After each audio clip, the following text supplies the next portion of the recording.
We're live on YouTube. We still got people coming into the audience, so. I'll give it a second.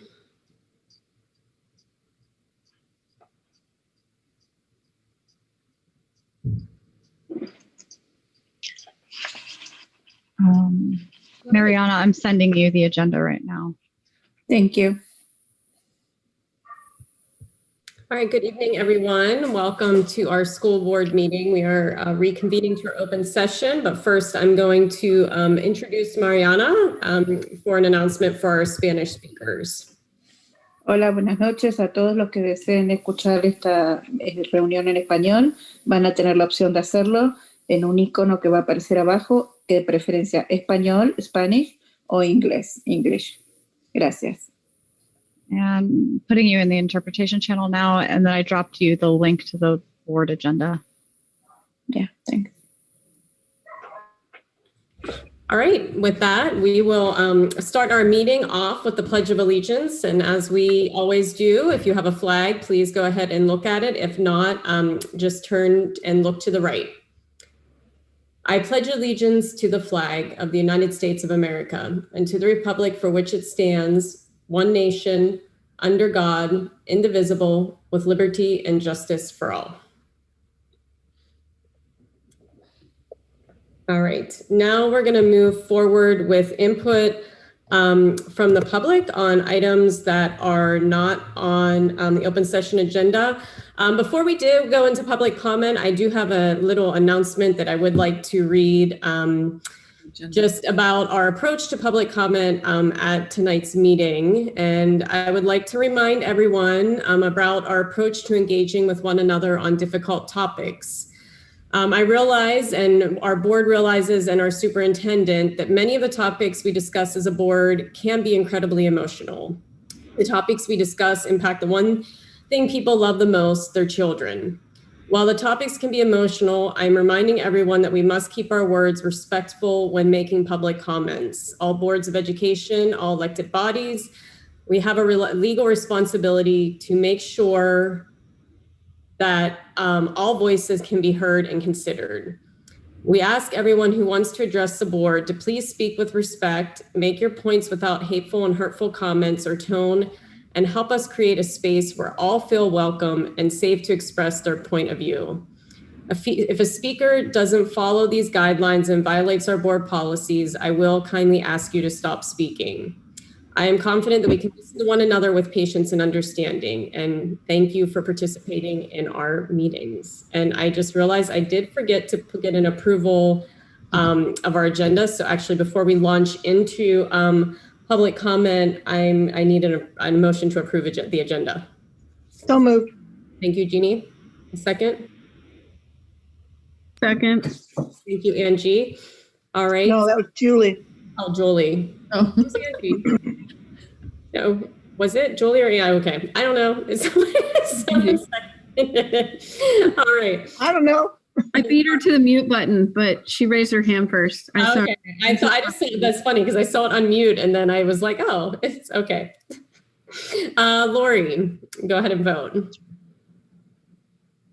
I approve. Jeannie Fernandez. Aye. Julie. Oops. Angie. Aye. Thank you, Angie. Sorry, my husband was working the garbage disposal. Aye. Kelly. Hi. Where Satori? Aye. Jeannie Broom? Aye. All right, now we can move on to public comment.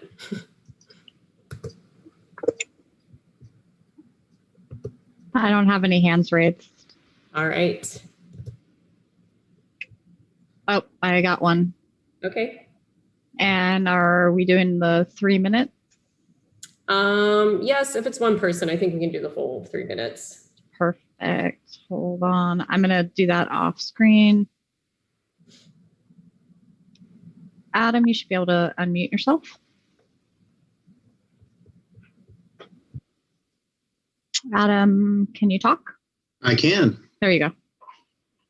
Good evening, everybody. I'm Adam Parks, parent of Annalie.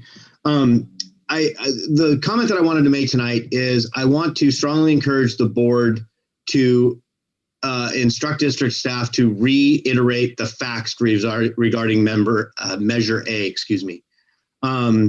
The information that is coming out in social media is just brutally inaccurate and misleading to the public.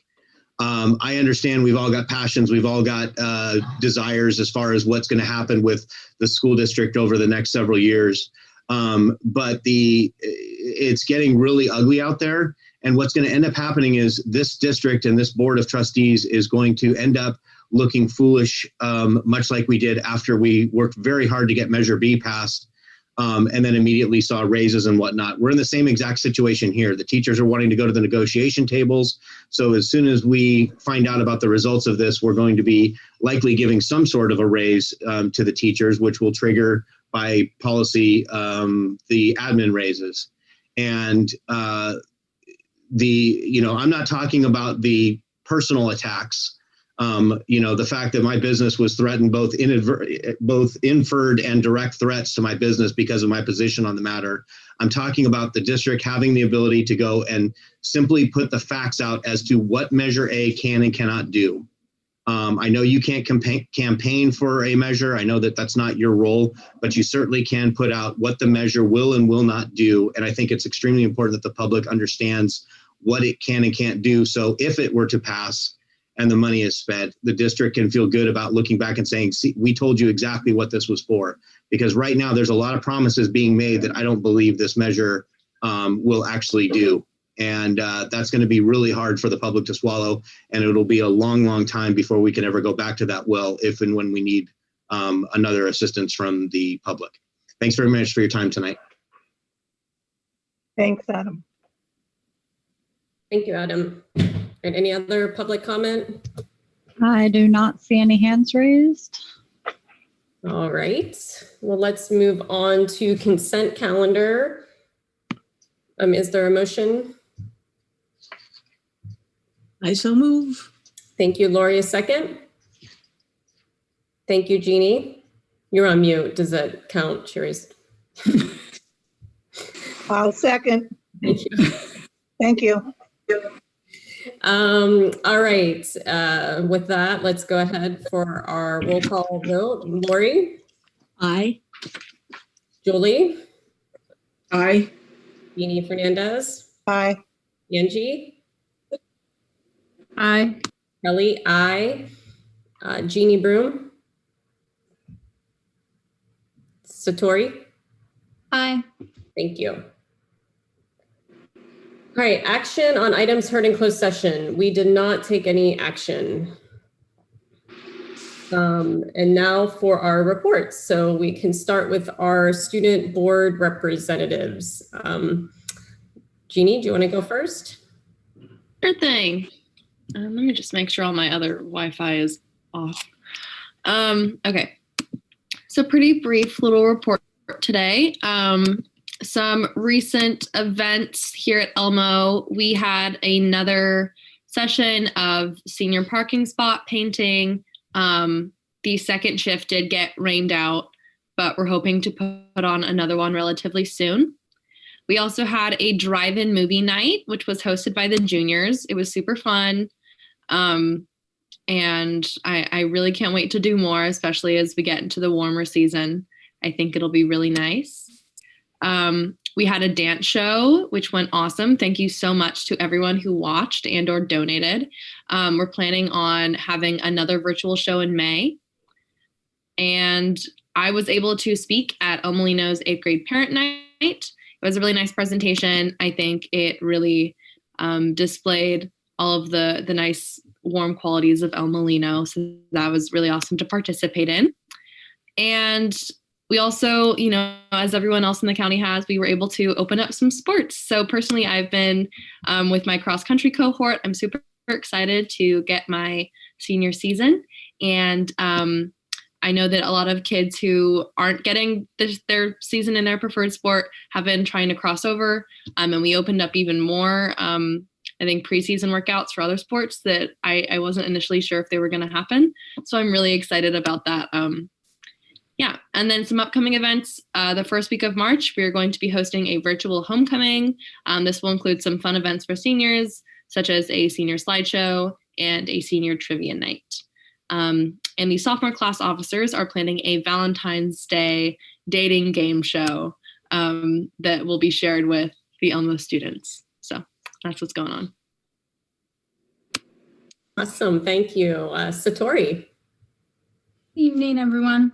Mine's also brief like Jeannie's, not much to share. But students in grades 9 through 11 started to pick their classes for the next school year. On February 25th, the ag program is hosting a barbecue fundraiser. Families can pre-order and come pick their food up from 3:30 to 6 o'clock. And Valentine's Day is coming up, obviously. So students can now purchase Singing Valentines, and leadership students will be personally dropping into Zoom classes and presenting the Singing Valentines that were created by Annalie Choir to the students. The song is actually Treasure by Bruno Mars, which is cool. Sports have returned to Annalie as of February 1st. There's an AP night for teachers to learn about, for students to learn about different AP classes for the next year. The freshman class won the canned food drive that we had a few months ago, and were able to come pick up their prize bags at the school office, which were actually really fun to make. So that was cool to be able to see people, socially distanced, of course. And some exciting news is a teacher named Walt Hayes won an award for his AP Computer Science class. The award is called the Female Diversity Award. So yeah, that's pretty much it. Thank you. All right, now we will move on to our association reps. We have them in the waiting room. Lily's coming in right now. Okay, oh, hi, Lily. Hi, I always have myself muted at the start. Okay.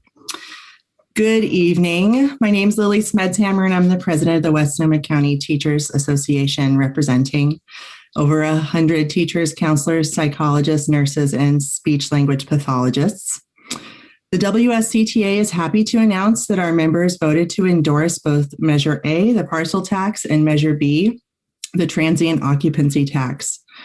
These measures are critical to give our district time to make a considered collaborative decision about the future of our school sites. Transitioning to one high school location in the fall of 2021 is too abrupt. The challenges of bringing our district together are substantial, but the idea of consolidation while the pandemic is likely to continue in our community is truly difficult to imagine.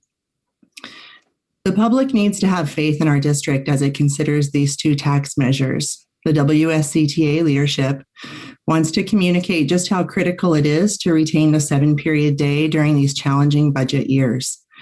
It is a draw to our district.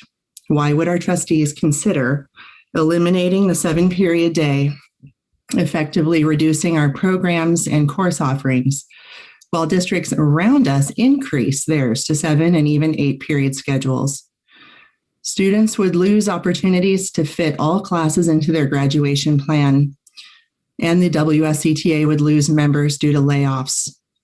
The teachers we would lose would come from our elective programs, the programs that draw students to our district, the teachers who expose our West County students to learning and opportunities that often impact their future careers and life choices. The mission of this district is education. Whether the measures pass or not, please do not sacrifice the quality of our schools. Thank you. Lily, and then Julie. Yes. Julie should be here. I advanced her to a panelist. I'm here, but you guys, can you hear me? Yeah. Okay, great.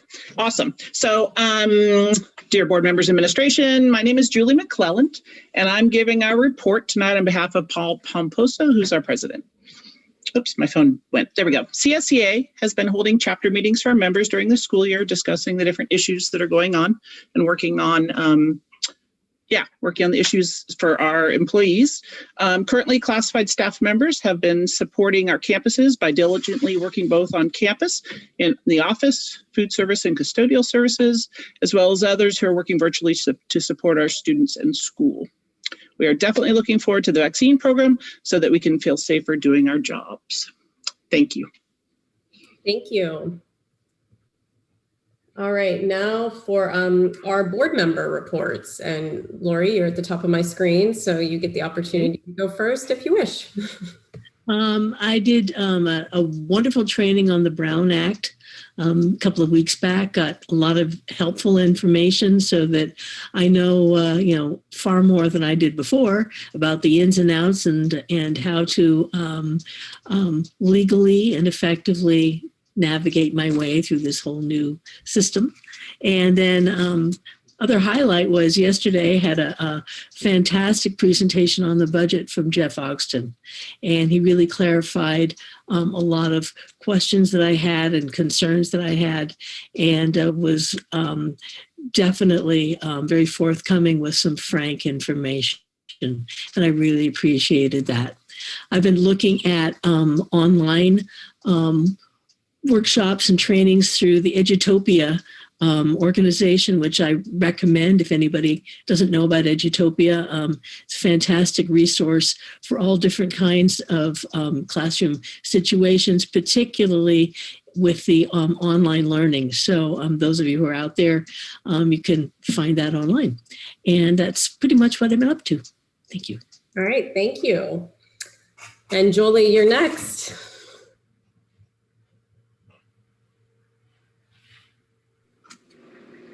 Having trouble here. Okay. I attended the California School Board Association meeting, and we talked a lot about the budget and what that might look like. I also attended the Brown Act training, as Lori did. And I also want to appreciate Jeff for all the information he gave us about the budget in very good detail, which I so appreciate. And I also really thoroughly enjoyed the El Molino dance presentation. I thought that was a lot of fun. I really thought it was beautiful. It was great. So that's what I've been up to. Okay, thank you. Jeannie Fernandez. Yeah, hi, thank you. I too enjoyed the El Molino dance presentation, and it was, Julie, you're right, it was beautiful. It was really well done, and really appreciate all the work that Jolene Johnson put forth, as well as the students. So thank you, and thank you, Jeannie, for being a part of that. And then the other thing that I did is, I think you all remember back around first part of December, my husband and I adopted a family, and we pretty much outfitted their whole apartment and with everything they needed, including some clothes and shoes and things like that. We had some very gracious donors, and one of them I want to speak about tonight that I think is really important, that more than just, a few people hear about, but Doug Bishop from Sebastopol Hardware was extremely gracious and very, very, very generous to this family. And he never lets us down when it comes to our schools and our, obviously, school families. So please support him and support Sebastopol Hardware. He was, like I said, extremely generous. The other thing that I did was, on top of all of the things we gathered, I ended up with a lot of gift cards, which I gave a lot to this family, but I ended up with a lot more. And I ended up giving Allie Green, I got to meet Allie in person and take her this money. I had $350 more in gift cards that I gave to her for our Laguna families, or whatever, however Allie needs to use them or feels the need to use them. I just really felt that we needed to share the wealth. And I was really felt really gracious and really good being able to do that. So that's kind of what I've been up to.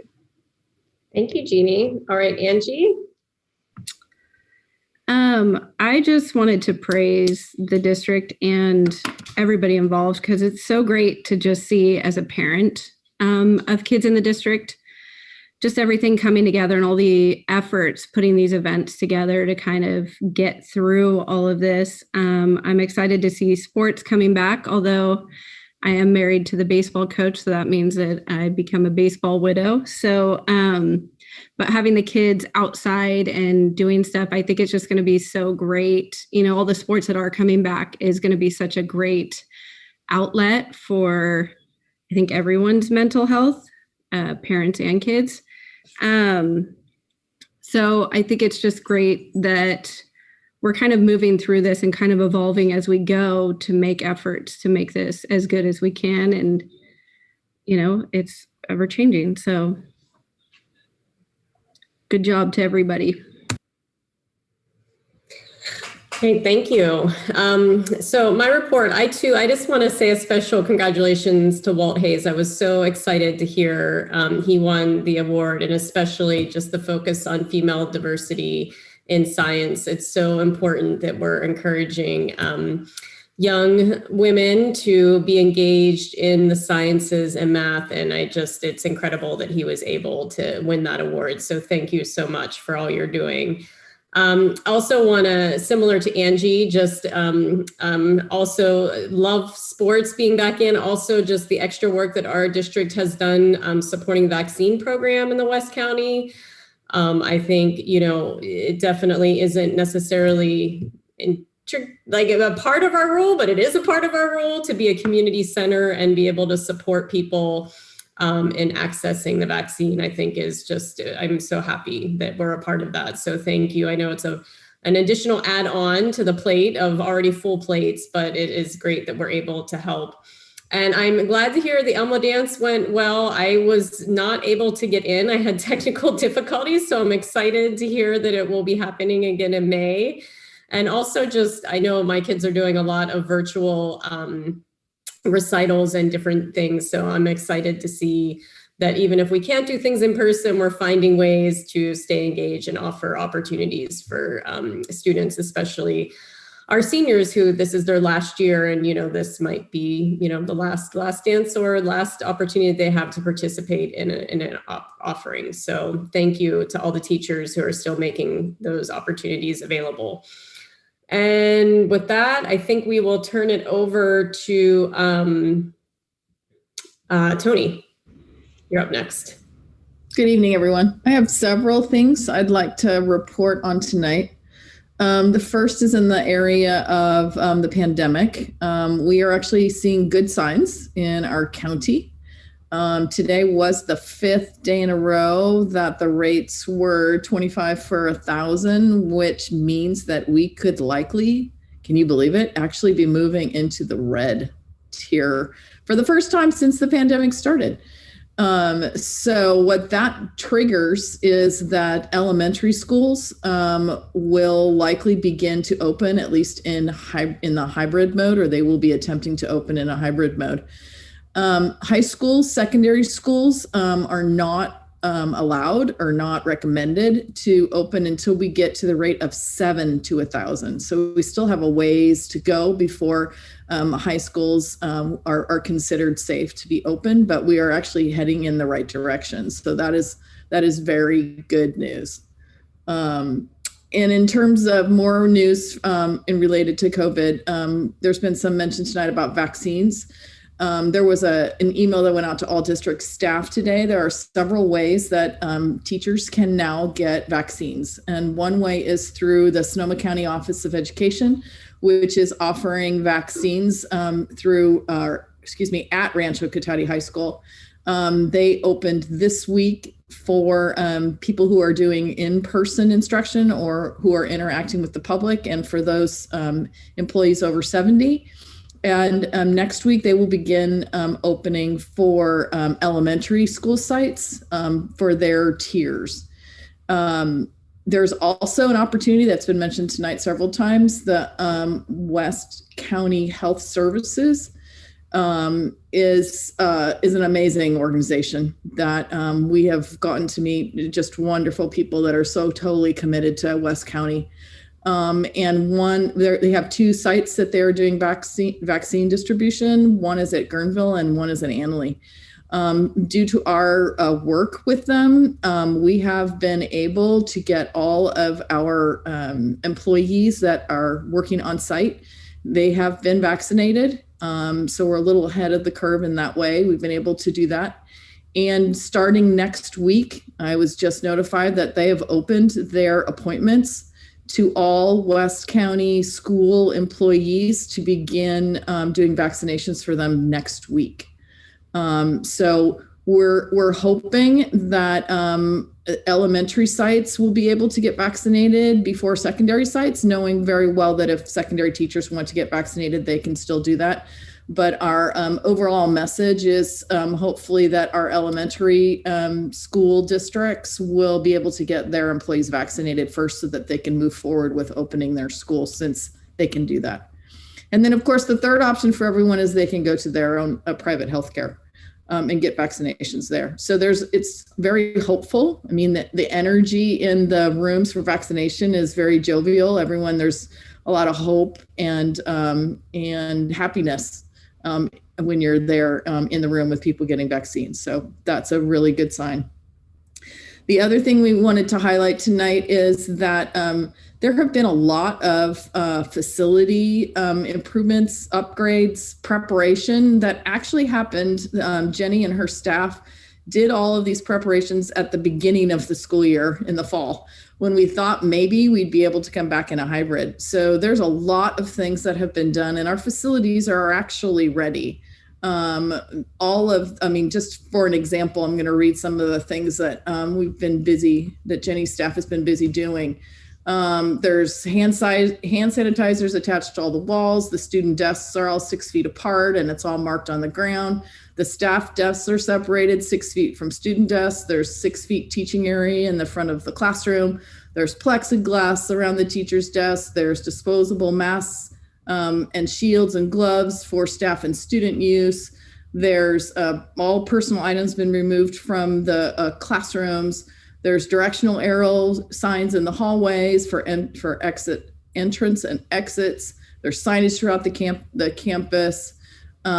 We have secured an ample supply of cleaning supplies and PPE for everyone. Our HVAC systems have been updated and maintained. There are, MERV 13 filters that are in all of our systems. We have air purifiers that were purchased with a grant from Grayton Rancheria. There were 31 of those that have been purchased, and they're strategically located throughout the campuses with an option of purchasing more for some of the areas that don't have adequate ventilation systems in them. We've identified isolation rooms in all 3 of our campuses, should we be returning for anyone who might display symptoms.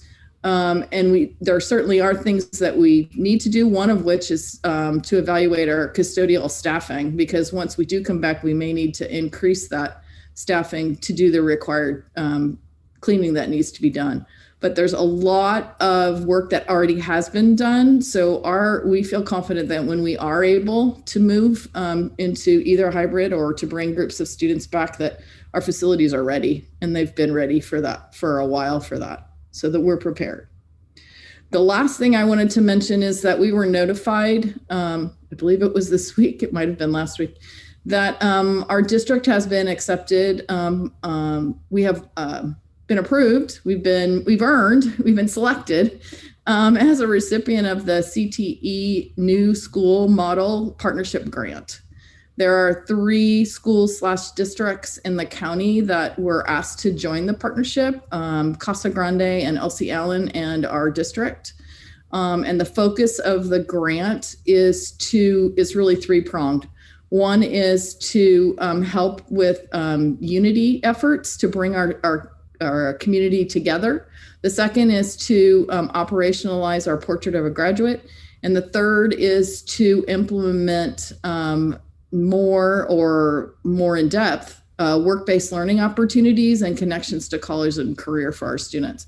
So this is a multi-year grant, a multi-year partnership. So we look forward to beginning that planning phase of how that will look for our district. So we're very honored to be working with CTE Foundation on that. And that is the end of my report. Okay, great. Thank you, Tony. Congratulations, Tony. Congratulations. All right, so now we will move over to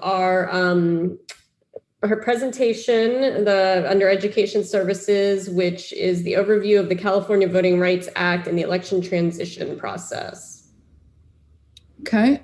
I wanted to introduce Jonathan Salt from Fagan, Friedman, and Fullfrost, who's going to give a presentation on the California Voting Rights Act.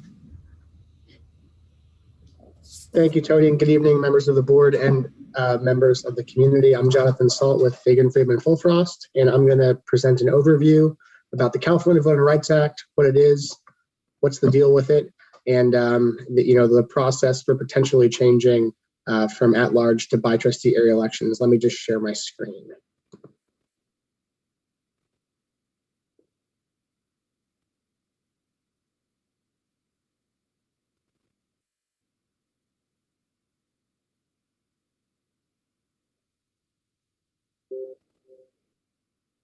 First, just because I can't see what you're seeing, is the PowerPoint up and just the PowerPoint up on the screen?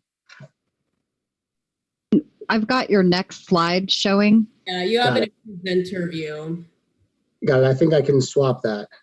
Hang on. What about now?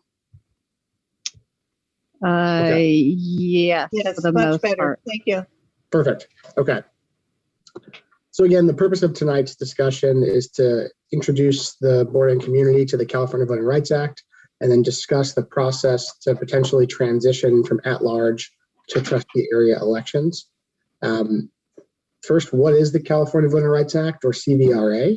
Well, the California Voting Rights Act took effect about 18 years ago, so a joke here is that it's old enough to vote now, and it prohibits the use of at-large elections if those systems impair the ability of members of protected classes from influencing the outcome of an election. So it's not so much about the protected class status of any trustee, it's just folks in the community who are members of these protected classes. Are they able to influence the outcome of an election, or is their vote diluted in an at-large system? Unlike the Federal Voting Rights Act, the California Voting Rights Act doesn't require intent, so it is much easier for a plaintiff to bring a claim against a government entity, and intent on the part of a school district or a city is irrelevant when determining whether or not that entity is in violation of the California Voting Rights Act. So it's not required that someone prove that, say, the district with its at-large elections are doing that intentionally to discriminate. It's just, if you have that system and someone can prove that it's difficult for members of protected classes to elect candidates of choice, then it could be a CVRA violation. Another key issue with this, and main reason why it's popped up around the state, is that it grants prevailing plaintiffs, so those challenging a city or a school district, the right to recover attorney's fees and expert fees. But if a city or a school district were to defend itself with at-large elections, it's not entitled to that same right. And so over the last several years, there have been large judgments or settlements levied against public entities who have tried to fight an allegation of a CVRA violation. So just kind of running through here a little bit for some of the key ones. In Sanchez versus City of Modesto, in addition to owing $3 million and having to change, the court found that the CVRA was constitutional. In Madera Unified, the court stopped an election before it was about to happen and forced the district to change to trustee area elections. Moving forwards here, one of the other big ones was about 7 years ago in Palmdale, where a plaintiff sent the city a letter saying, "We think you're violating the CVRA." The city said, "Okay, I don't think we are. We're not going to do anything about it." And after several rounds at trial, the city ultimately settled for over $4.5 million, and then had to change to the trustee area system with a map drawn by the plaintiff. The current big one is down in Santa Monica, where a small section of their community has a relatively high Latino population, but district-wide it is only 13%. And there, the trial court again ruled against the city. On appeal, for the first time in California history, a public agency successfully defended trustee area elections. although plaintiffs there were seeking $22 million and the city by now probably has spent $10 million in their own defense, now it's going up to the California Supreme Court, where there's a lot of thought that the California Supreme Court will reverse the appellate court. Again, it's not decided yet, but it's not looking great there because they've automatically said, we're going to depublish that appellate court case, which means you can't cite to it right now. And so indications are that that'll get overturned. But even if it doesn't, it just shows how much money is spent defending these kinds of cases. And the odds of losing are unfortunately pretty high at the moment. So what is a by-trustee area or a by-district or trustee area system? Well, first, it's the only safe harbor from a CVRA claim. So if the district has a trustee area or by-trustee area system, there can't be an allegation of a CVRA violation. And so here, for example, the district would be divided into, because there's 5 trustees, 5 roughly equal population areas, and a board member will be elected from each area only by the voters of that area. Now, obviously, all current trustees are lawfully elected and everyone serves out their full term regardless of where they live. But over time, over the next few election cycles, should the board take this step, ultimately they'll end up being 1 trustee per trustee area. There's also been a recent change, it's really not recent anymore, it's about 4 years old, that attaches some new timelines and some new reimbursement requirements. So the timelines, and you'll see this in the next couple of slides, there's essentially a 5 public hearing requirement in order to make this kind of change. After a school district or a city starts the process of making this type of transition, they're required to have 2 public hearings, which I call pre-map public hearings, before the district's demographer is even allowed to draw a map. So that's where folks can come and say, I think, this neighborhood and this neighborhood makes sense to be in the same area, or I think this street or this landmark, it makes sense as a good boundary line. And that's before the demographer draws the map. They field that feedback. And then after map options are created for the board, there'll be an additional 3 public hearings before the board ultimately would vote on one of those options. And again, there's a list of criteria for what's necessary to be included in how those maps are drawn. Another key issue is that the recent law allows a prospective plaintiff to send a demand letter to a city or a school district alleging a violation of the CVRA. There's no actual proof requirement associated with the demand letter. So if someone just sends you a letter that says, we allege your at-large system violates the CVRA, that triggers a series of timelines where the district is safe from litigation if it takes certain steps in a certain period of time.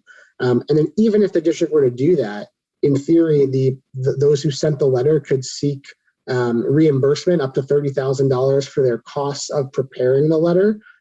So again, there are attorneys around the state that troll and look around for this kind of an issue and just send these letters at random, knowing that it triggers these timelines and knowing that they might be able to, if they've hired a demographer or, used legal services, be able to recover even if the district makes that kind of change or a city makes that kind of change.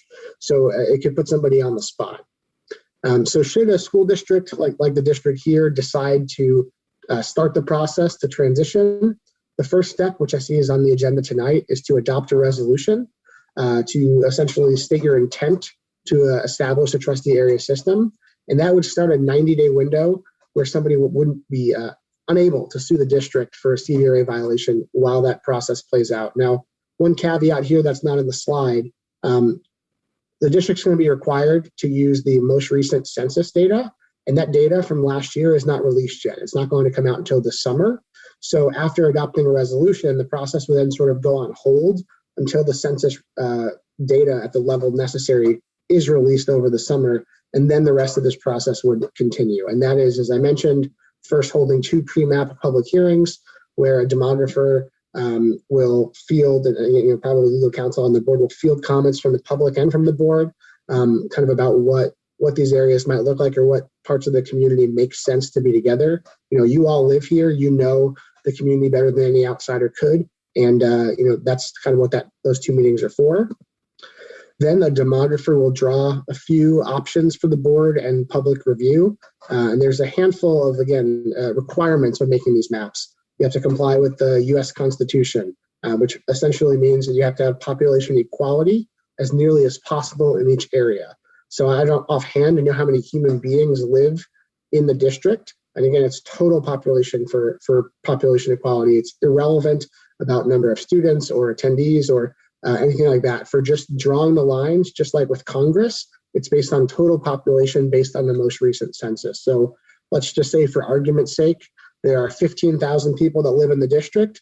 That means that each trustee area would have approximately 3,000 people per area. It's not going to be perfectly exact because census blocks are kind of like the Lego pieces for building these trustee area maps, and they're not all the same size and they don't always round off to a perfect number, but there's an acceptable variance for being pretty close to even. You have to follow the Federal Voting Rights Act. The areas have to be geographically contiguous, so you can't start a trustee area in one corner of the district and call it Area 1 and then stop and then somewhere else say this is also Area 1. They have to be connected. Focusing back here on communities of interest, this is entirely up to the district and its community for what it thinks makes sense, what neighborhoods, what communities make sense in the district. And sometimes that includes looking at attendance boundaries or things like that where folks feel an association with one another. That can be considered when drawing these maps. You want them to be as compact as possible. You don't want to have fingers kind of running up the map where you're trying to grab onto different portions of the district. You really want them to kind of look like shapes that make sense. It's not always going to be possible, again, with census blocks being the sizes they are, but that's a goal. And then you cannot discriminate or favor against the incumbent candidate or political party. So while the district would be able to look at where the current trustees currently reside, map decisions can't be based solely on that. So, there's a possibility, and I think from what I understand, some of the trustees live relatively close to each other. There's a possibility that some trustees might be paired into the same trustee area when these maps may be drawn, should the board take this step. After maps are drawn, there'll be, again, at least 3 public hearings where the maps will be pushed out to the community, posted on the website, and folks can come and comment on what they like or don't like about each map. And then ultimately, at the end of that process, the board would vote on moving forward with its transition with one of the options that's before it. And then at that stage, the board then has to seek approval from the County Committee on School District Organization. And once that process is done, which is essentially a public hearing before the county committee, where the district would present on what it did to seek community feedback and all the steps that it followed, ordinarily, the county's approval would then trigger essentially a ballot measure, not for which map is the best map, but just should we even make this change at all. However, that election, after all that work, can be waived. It is waived very frequently. I think I looked at in the last year, 60 school districts applied and received that waiver. It's non-controversial at all. It appears on the consent agenda at the State Board of Education, where the process could end after the board picks a map and after the county okays it. You could be ready to roll into the next election cycle with the new system. Again, it speeds it up. It saves time and money, and it does have some required steps to get the waiver, like meeting with bargaining units and other district stakeholders and having a public hearing. But I think well worth it versus risking the costs and the risk of having an election on this topic. And then finally, once the waiver comes through, and if the county is approved, the map and the new system will be filed with the county registrar, and the next election will be held under the new system. I know that was a lot. Let's see. Also, the census every 10 years. So there's going to be a new census. Right now, not really much of a worry because you're going to have a brand new one. But every census release, any district or city that has a trustee area system has to look at the map with the new data and make sure you still have that population equality, or else you have to make some tweaks to get it back in line. A key focus here is that this is not something that changes the district boundaries. It doesn't change attendance boundaries. It doesn't change how the board is governed. All board members elected under the new system, should the board go that route, are fiduciaries for the entire district, not just from where they were elected. It's still one district with common goals and challenges. And so with that, I will stop sharing my screen, and I'm happy to answer any questions the board has.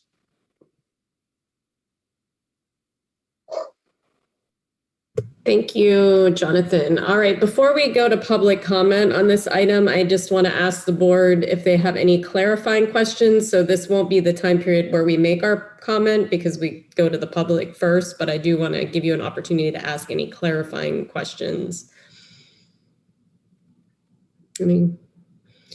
I have one question, Jonathan. You said when so the census data comes out every 10 years and our responsibility will be to redraw the lines. Does that mean we have to hire a demographer every 10 years and pay the fees for the demographer to do a new study? Or is that something that we can do independently if the census data seems to be fairly matched population-wise?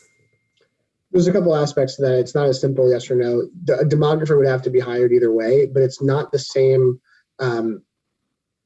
level of work once the census is released. So for now, and you mentioned the word study, there's not really going to be a demographic study done if the board goes down this path. It's just merely hiring a demographer to draw the maps based on all of that input. It's not analyzing prior district elections, which you could hire someone to do if you really wanted to. But so a demographer will be hired potentially for this process now. We're drawing all the options, presenting at all the public hearings.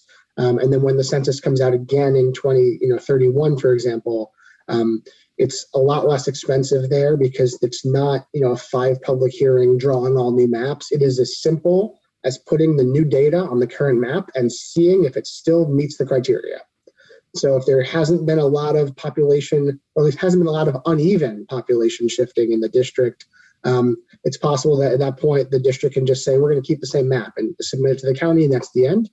Sometimes you're required to because, it falls outside of the acceptable range to make some changes.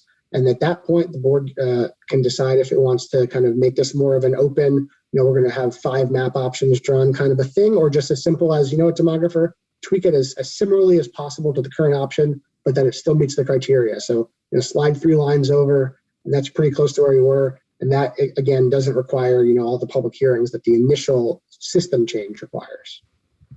Okay, thank you. Anyone else have any questions? All right, well, now we will open it up for public comment. And just for folks in the public who want to comment on this item, so this is the presentation of kind of factual information that we're getting related to this item. Our next item is specific to the resolution. And in this item, we will take public comment and we will do our best. Hopefully Jonathan can do his best to note questions as they come up, and we'll do our best to answer all the questions at the end of the item. We won't answer individually each person's question at the time it's asked, just because it will take too much time for the item. So with that, is there anyone from the public that would like to make public comment? I have a couple hands up. 3. All right, I'm going to start my share screen process while we. Second, just as a reminder, if you want to make public comment, we'll take all the raised hands at the beginning and then make a decision on as far as timing goes for how much time you'll get for your comments. All right, well, it looks like we have 3 people, David Stetcher, Adam Parks, and Jessalee Mills. Is the board open to giving them each their full 3 minutes? Okay, all right, well, we will start with that. And one more. Now we have Leah Woody. Is everyone still okay with 3 minutes? Or do we want to decrease it? 3 is okay? Yes. All right. 3 is okay, but let's be careful we don't start getting a whole bunch more added in. Yeah, Leah will be the last speaker. So why don't we go ahead and we can start with David Stetcher. All right, I'm bringing David, Adam Parks, Jessalee Mills, and Leah Woody into the meeting. Only unmute your mic if you're asked to speak. David Stetcher, you have the floor. Yeah, I'm sorry. Do you want the question now? It's a simple one. Is it possible? Is there any leeway in the way these districts are laid out? Can you have a combination of by district and at large? Or do you have to separate into individual districts? And that's it. All right, thank you, David. And we'll, like I said, we'll Jonathan noting that question, and we will answer all the questions at the end. Adam? Hi. Okay, I've got a couple of questions. The first one is, what happens if after we do the demographer study and the race demographic of our district doesn't match the demographic of the new districts, the at-large? So what I'm saying is, we go through this whole process, we spend all this money, and we go to an at-large situation where we have 5 different districts within the district. And at the end of that, we have our election, all the new 5 are in over time and whatnot, and it's still an all-white, all-female board of trustees. Is there anything that we have to do in terms of make sure that we have the same percentage of Latinos or whatever other race that is our district is made up? So that's the first question. And then what happens if we actually unify and the unification study that's 2 or 3 years down the road or whatever comes up? Are we going to have to respend all this money to redo this whole process in 2 or 3 years if unification actually occurred and we now have 2 separate districts? Now we're going to have 2 separate districts that have to go through this process. Am I correct that this would all have to be done and this money would have to be spent and all this time and effort is wasted because we have some other change that's coming down the road? The last question is, because of that second question, is there the possibility of deferring this? Can we go, I know you talked about the safe harbor of having the only safe harbor being if we go to prove that we're in the process of doing this. Is there any chance of a waiver that says, hey, we're going through a unification study that's going to take 2 years. Can we get safe harbor for 2 years while that's being done so we don't have to reinvent the wheel 2 years from now if we were to change the way the districts are laid out? I think that is all of my questions. Thanks for your time. Great, thank you, Adam. All right, Jessa Lee. Hi, Jessa Lee Mills here. First of all, I want to say thank you to the board for taking this issue seriously, even though you didn't have to based on the letter, which I was one of the signees on. But I think it is something very important to protect the district and also just to so that the students and citizens of this district are have adequate equal representation.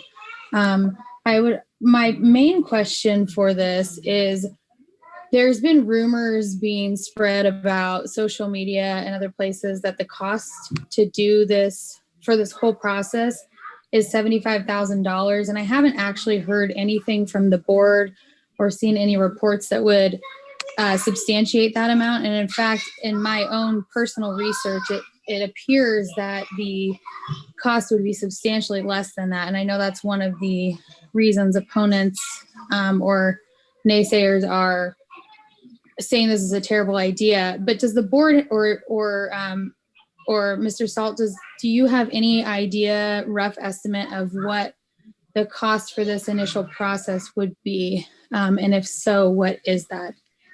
Otherwise, again, thank you. And I think you guys are doing a great job, and thanks for doing this. And I know this is the next item, but I hope you guys vote to move forward with this resolution. Thank you. Thanks, Jessa Lee. All right, our last speaker, Leah.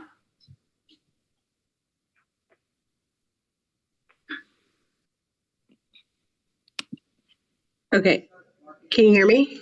Yes. Hi, hello board. My question is just for clarification. Thank you, Jonathan. Thank you for being here.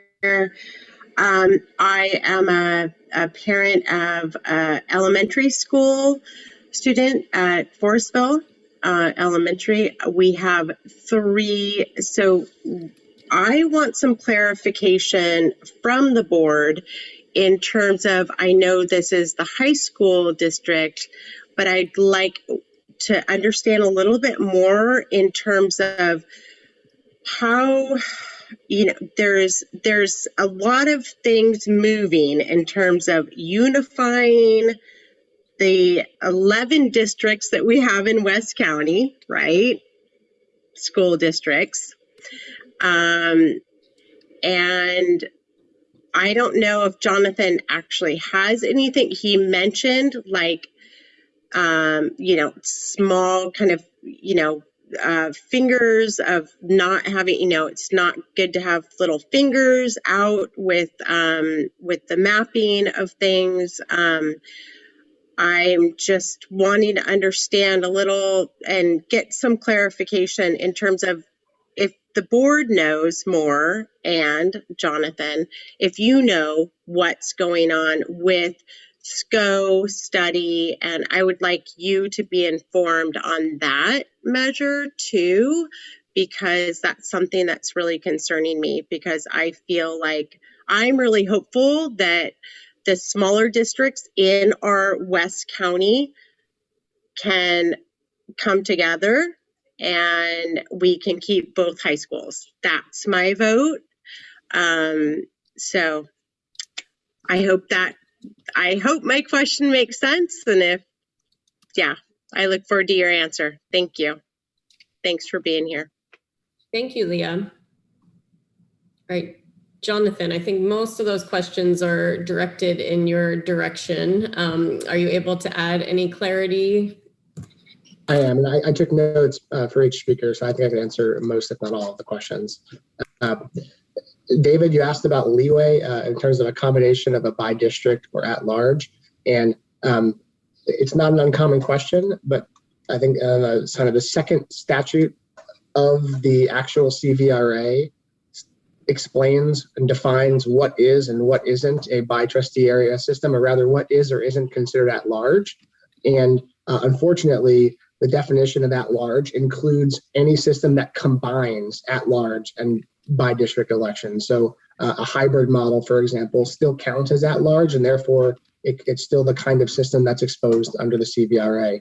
Adam, you asked a series of questions. One of them was, what happens if a demographer study and race demographic doesn't match the new districts? So for example, if there was an all-white, all-female board of trustees, how does that impact the amount of Latinos in the district, for example?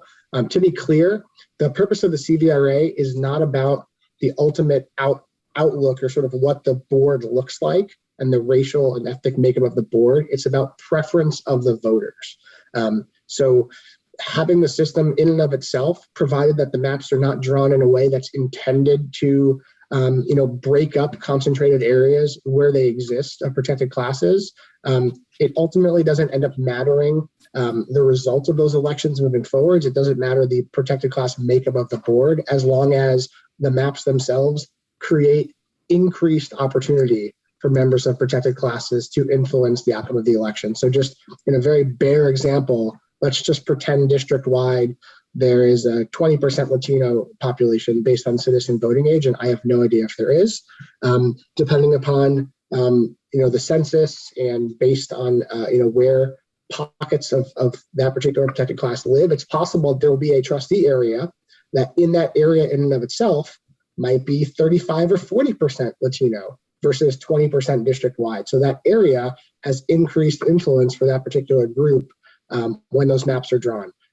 So that it's, again, not about so much what the board looks like, so to speak, but it's, do folks have an increased opportunity to elect candidates of their choice? And then lastly, you also asked, what if we unify? Are we gonna have to redo this? I don't know a ton about the unification process here, but if the districts that unify are share the same border, so if there's elementary districts that feed into the high school district, for example, if the borders are the same, the maps wouldn't necessarily have to be redrawn because it's about total people in the area. And that's probably something that would be negotiated through the unification process. And maybe the feeder districts agree to continue with the trustee area map that's already in place, because the data would still be good. It would be based on total population. It's not about where students attend school currently. And lastly, because of unification, can it be deferred? It could, but there's not a waiver on that. So the district could decide not to start this process at all and just hope that nobody, forces the district's hand. I know that at the last meeting, I think, I'm not sure who it was, and it might have been you, I don't recall, that somebody said the point of the letter wasn't to start this process, but it wouldn't stop someone else from just sending a letter afterwards. either. So the district could not make this transition and not make this transition now and potentially wait 3 or 4 years before doing it and be perfectly fine. But it's also possible that someone else could send a letter and start to enforce this process to happen now anyway. So there really isn't a way to kind of say, we're going to do this, but we're going to do it later, especially if there's an election cycle in between. Because someone making this allegation would probably argue that, well, if I think your elections violate the CVRA, why am I going to allow you to have another one between now and when you make this transition? Jessely, you asked about the cost of the transition. It varies. A lot of it's going to depend on the size of the district, demographer hired, amount of meetings, et cetera. Demographers tend to charge between $10,000 and $40,000 for this work. Some of them offer extras where there can be a digital map that members of the community can draw their own maps, for example. That tends to cost more. It just sort of depends on the demographer selected and the amount of work involved. And so it can't give you a hard number there. Could it cost $75,000 total? It might. Could it cost $40,000 in total with legal fees? It might. I can't give you a concrete number. It's really going to depend on number of meetings, how complicated it gets, what the demographer charges, if we're coming in person to meetings and things like that. And then lastly, Leah, you asked about kind of if we know what's going on with the SCO study. I personally don't know much about it. I know that the data that's looked at there is not necessarily the same data, or at least not entirely the same data that would be needed to do this kind of transition. This is more of a, how many people live where, what's the protected class makeup of those people, and then from those census blocks with that data, how does the board and the community want to draw a map like this? It's not at all about, it could be. You could have secondary factors like, we want to make sure that students who ultimately feed from this part of town or from that part of town are in the same or different areas. Those are secondary considerations, but it's not exactly the same information. Thank you, Jonathan. Excellent job capturing all the questions and answering them. So I'm going to bring it back to the board. We are going to move on to the resolution. That's the next item. So we will have another opportunity to comment specifically on the resolution, but is there any other questions or comments on the informational part of this presentation? All right, well, let's move on to then item 2, which is consideration of approval resolution number 15, February 2020, 2021, to initiate a transition to a by-trustee area election system commencing with the 2022 governing board election and statement of intent to seek a waiver of the election requirement from the State Board of Education. Can I have a motion? I move that we approve resolution number 15, February 2020, 2021, initiating transition to a by-trustee area. And a second. I'll second. Thank you, Julie. All right. Tony, do you want to introduce this item, or are we giving it back to Jonathan? I think I can let Jonathan do it. Okay. Jonathan, you're on again. So I don't have it in front of me, but it's a common resolution. What this resolution does is it essentially starts the process for the district publicly coming out and saying, we are going to change our election system, and we intend to do so in time for the next election. Again, we talked about the census earlier. If the census was out, if this was happening right now in 2022, we would be immediately jumping into public hearings, but it's really not worth having public hearings at this point when the data that would be used for the map creation ultimately doesn't exist yet for our review. So this is really just saying we're going to start this process, and once the data comes out, we're going to release a schedule and invite the community to meetings. It also says that the district's intending to seek a waiver, the waiver I talked about in the presentation, of that final election requirement, which again would be after the district has 5 public hearings, picks a map, after the county has a public hearing and okays the map, then at that point the process can end instead of the district having to spend time and money to put that up for a community vote of whether or not the district should change to trustee area elections, which is expensive and risks the possibility that the community votes it down. then you remain exposed to CVRA litigation. So this is just kind of the kickoff, so to speak. And then, should the board adopt this, I'll work with Tony and staff to kind of work through the next steps and what has to be done to accomplish this.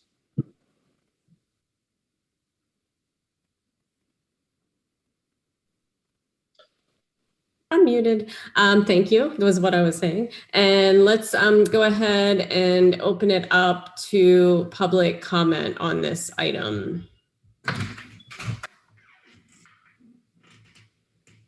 I do not have, oh, got one. Got one. All right. Want to give it a second? Yeah. Anyone else want to make public comment? Calling Ollie Ollie Oxenfree. Some pretty music or something. All right, well, let's just go. We have one public comment, so I'm going to go ahead and say we can do the full 3 minutes for that public comment, and let's bring Dan in, and then we will go back to the board.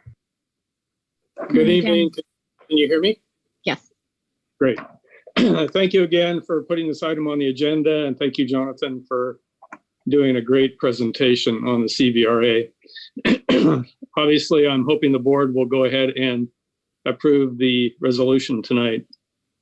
Changing from at-large elections to by trustee area elections is a form of insurance. It provides safe harbor for the district under the CVRA. Insurance is the cost of doing business these days. It's about reducing risk where you know it exists. I think this is a good time to be proactive. It's a one-time cost generally, possibly spread over a couple of fiscal years, and it provides the protection needed from future lawsuits.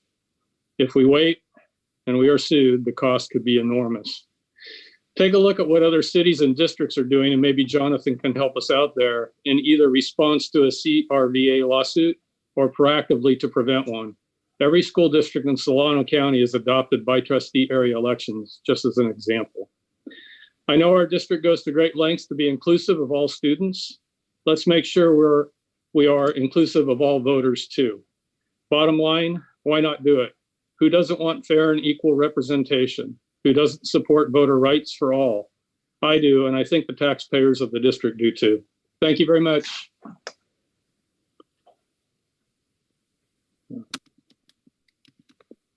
All right, thank you. I'm going to go ahead and bring it back to the board members to ask any clarifying questions and or make any comment about the resolution that is in front of us.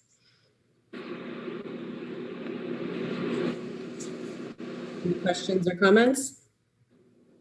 All right, with that, let's go ahead and take a vote. Really? Aye. Annie Fernandez. Aye. Angie. Aye. Lori. Aye. Kelly. Aye. Jeannie Broom. Aye. And Satori. Aye. All right, so the resolution passes, and you, Jonathan, you'll go ahead and work with our district staff on next steps. Thank you. Thank you, Jonathan, very much. Great explanations. Have a great night, everybody. Stay safe. Jonathan. All right, now we will move on to our next item, which is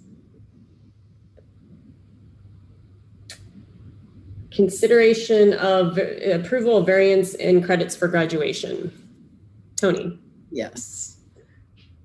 I think everyone is well aware that the pandemic has had an effect on our students in terms of grades and ability of some to access learning through the distance learning model. There was a countywide group that convened to have a discussion about this back in October, and we talked about the number of D's and F's that our students had earned. And it was a county, like I said, it was a county-wide conversation. All districts were experiencing an increase in D's and F's as a result of moving to distance learning. Some of the conversations we had at that time had to do with, well, what can we do to support our students?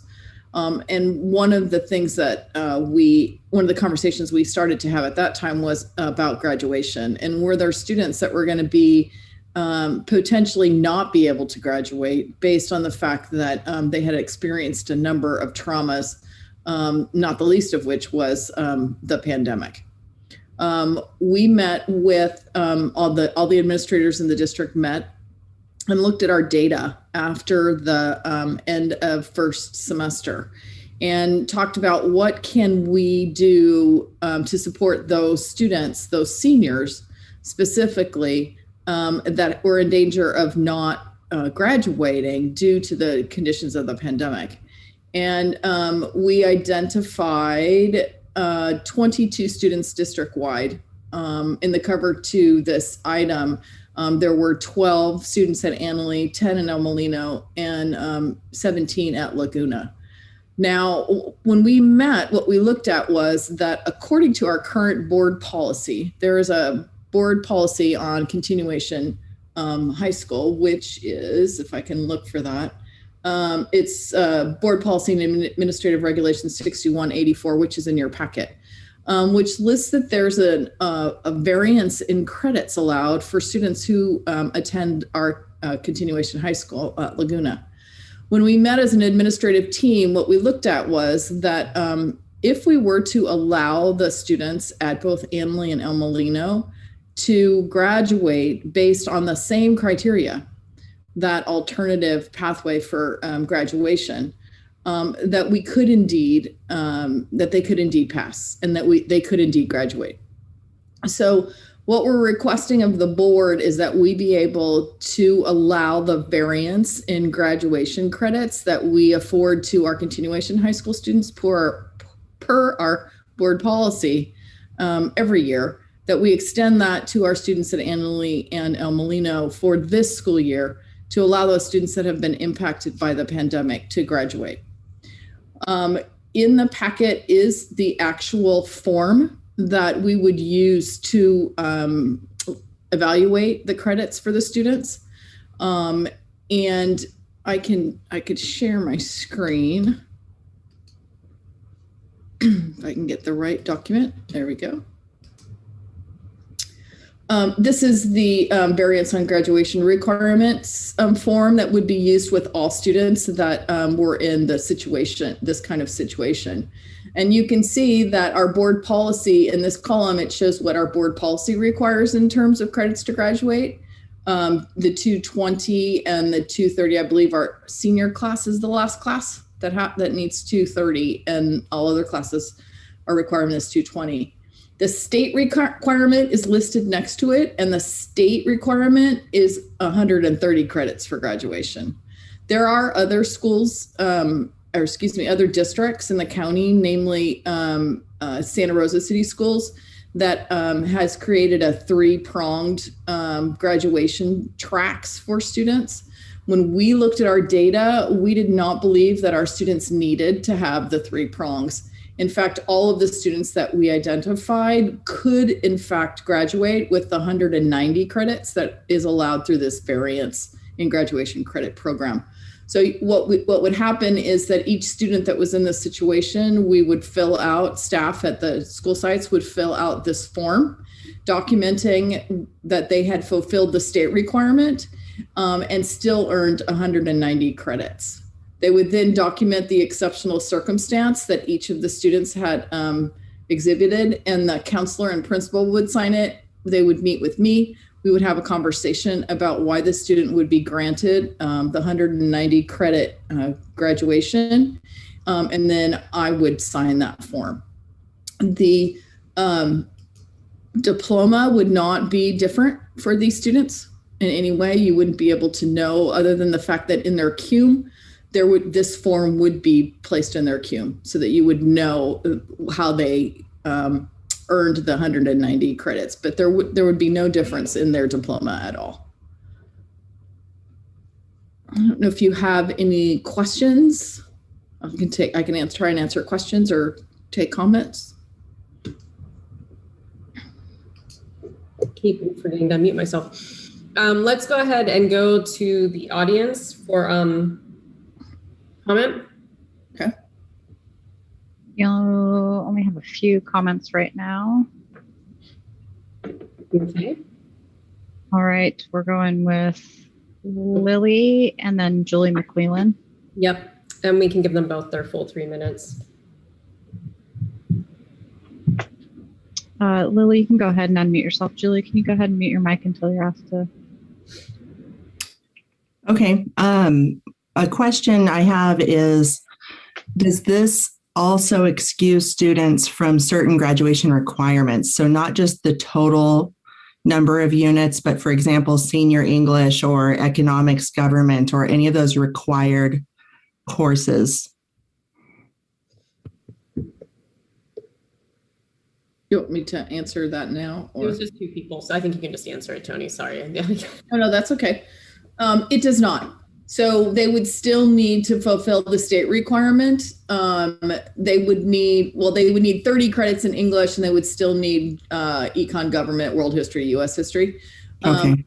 Our current requirements are for 40 credits in English. The state requirement is 30. So they could earn 30. But they would have to still fulfill the state requirements plus additional elective courses. Okay.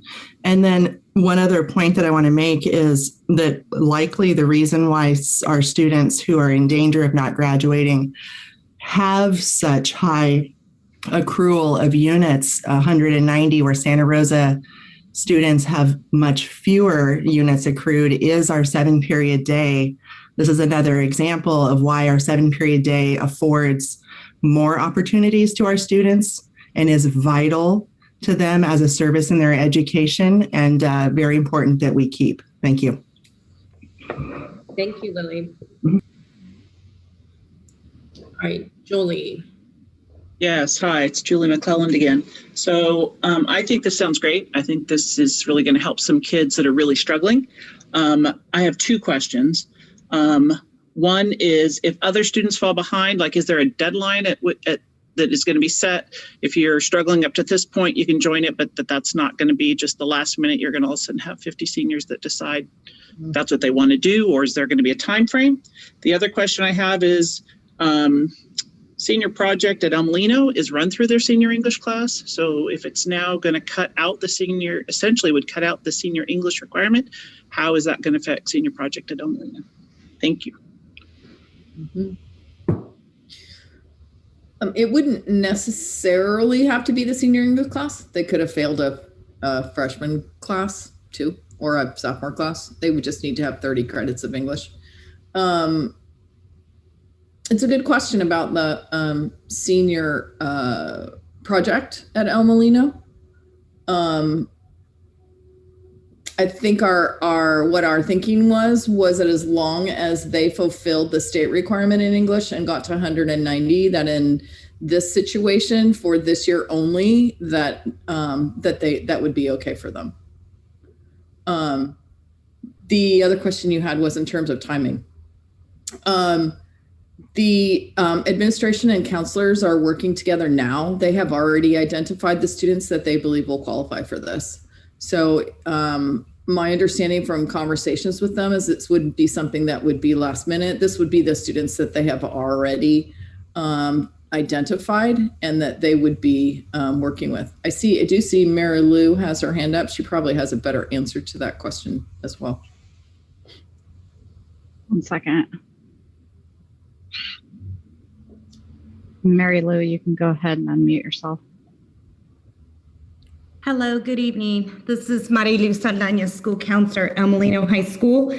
I have a few questions, and yes, the school counselors and administration have been working for a few weeks now on this discussion and identifying students that would definitely benefit. I do have a question. We have some students whom we've also identified, not only that are candidates for this, but also have fallen as foster youth and homeless youth. It's my understanding as well that sometimes they qualify for a diploma that even can grant them less credits as a waiver process than the 190. So that's kind of one of my questions, is that would we be holding all students to the 190 versus a potential 180. And then in terms of students that we've identified, we're working very closely with the administrators in regards to making sure that the 190 units would include, for instance, the government, because there are certain categories that do have to be fulfilled. Another question that's come up a little bit has been, there was a prior conversation about students who transfer and school to school. Like there was a little bit of a dialogue about clarity about that. Those are a little bit of questions that I still have that I'm uncertain, even as a school counselor. But I do know and I understand that sometimes some of the homeless or foster youth can fall under a different category as well. They do. Yes, they do. In fact, there is a law that states that anyone who is foster, homeless, migrant, or whose parents are a member of the armed forces, they actually can qualify for a diploma with 130 credits. They need to fulfill the state requirement only, and if you have those students, they can qualify under that for a diploma for 130 credits. Forgot what the other question was. Am I still okay? Sorry, I didn't know if I was still on or not. Yeah, great.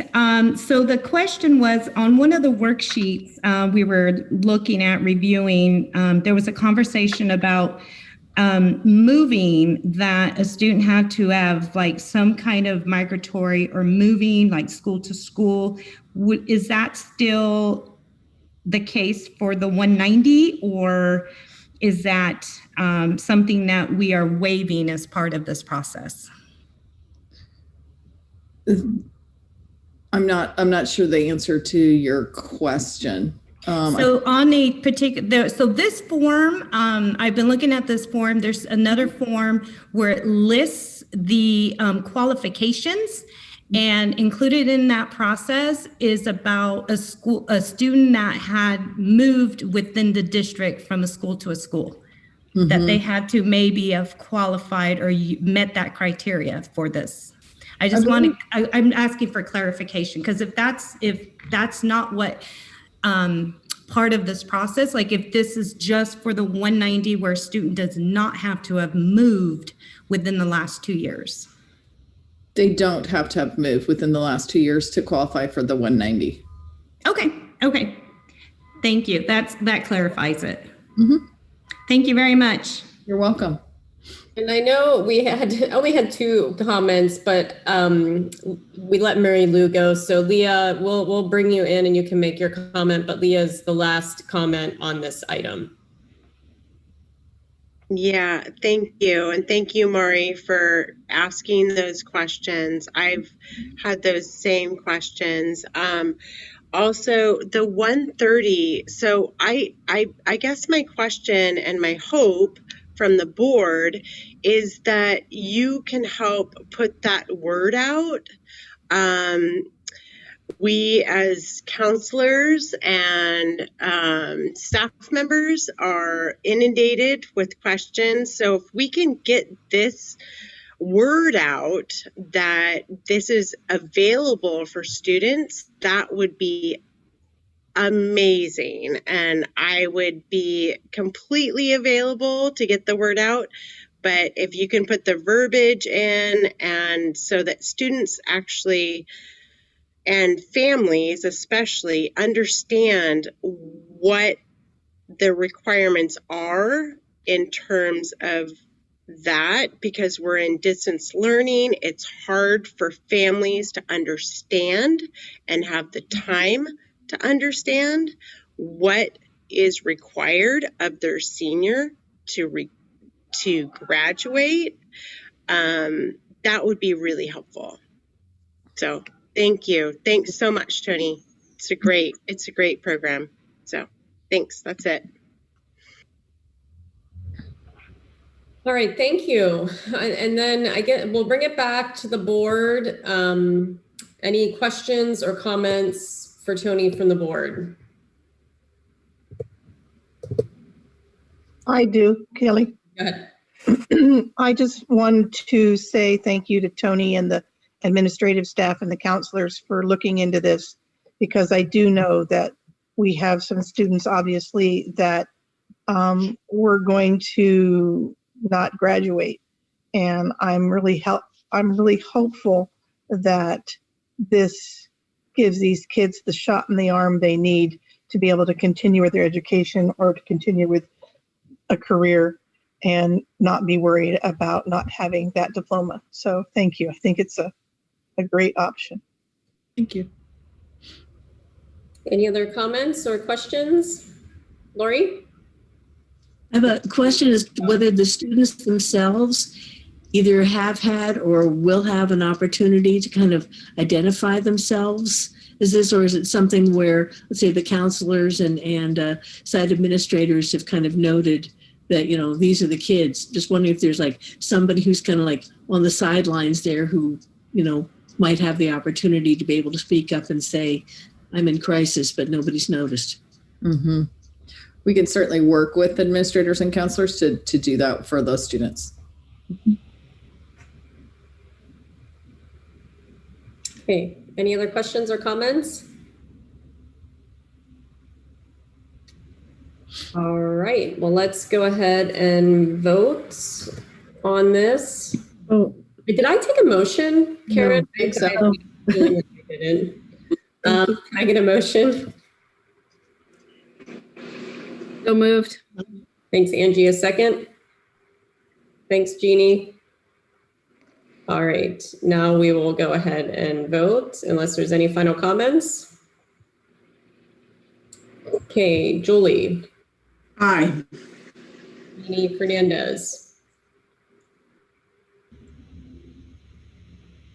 I think you're on mute. Sorry, I was. Angie? Aye. Lori? Aye. Kelly? Aye. Jeannie Broom? Aye. And Satori? Aye. All right, thank you very much. And now we will move on to our next item, which is, oops, oh gosh.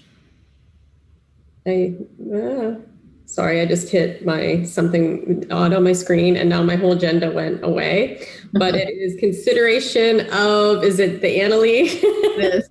Consideration of approval of school plan for student achievement for Annalee High School. Annalee. There you go. And can I have a motion for that?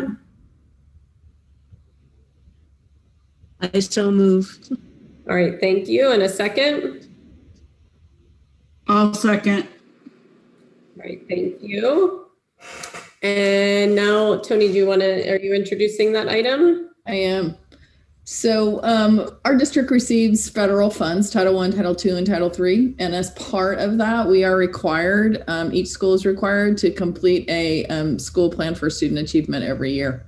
While we know that we are in a very unique situation this year, each of the schools has gone ahead and developed their student plan.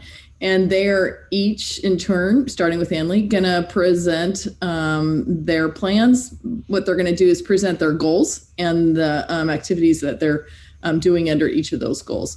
So they'll review those for you for your consideration tonight. So I believe that Sandy Fry is here to present a summary of the Annalee school plan. Awesome, thank you, welcome. Hi, thank you. For those of you that don't know me, I am Sandy Fry. I am the newest vice principal and part of the Annalee team. And let me just share my screen. I will show you our goals that we have planned out.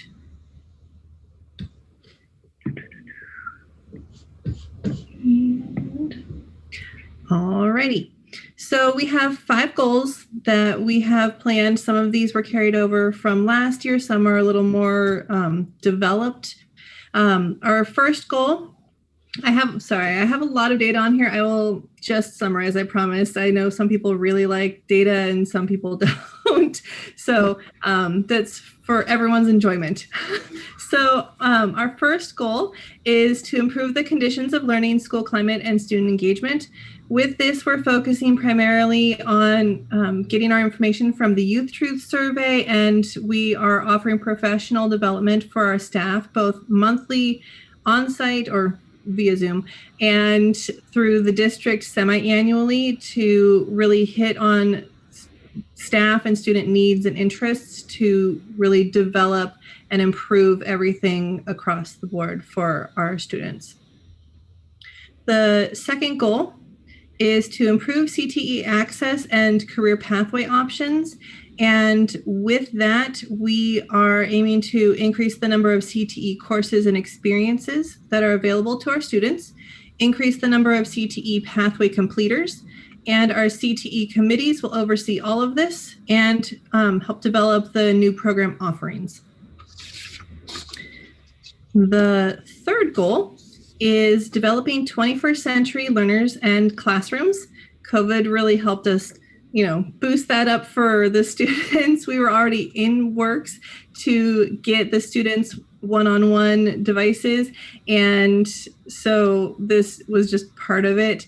So this goal kind of covers a few things. We adopted new science curriculum. We updated some of the ELD support materials.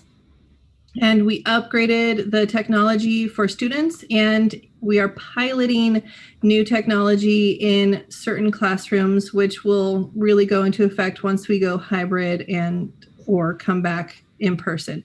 So, and the pictures are just some of the things that we are trying in those classrooms, from special cameras, TVs, sound bars, all that good stuff. Goal number 4 is course access and student success.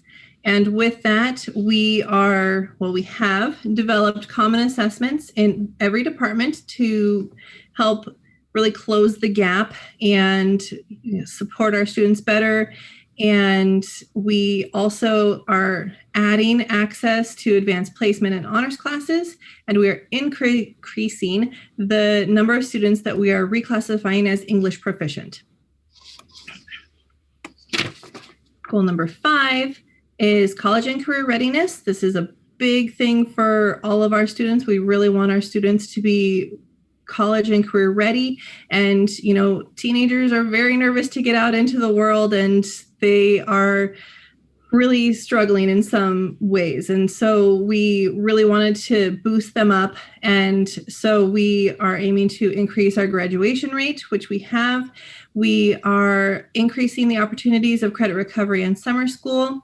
We have a fabulous college and career counselor who connects with the students monthly, who offers office hours and a lot of different supports for the students. And we have access to Naviance that is used within classrooms, as well as through the college and career counselor and our academic counseling staff.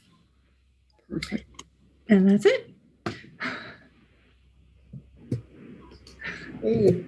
Thank you. All right. Are there, great job. Any comments or questions from the public? Any questions or comments from the board?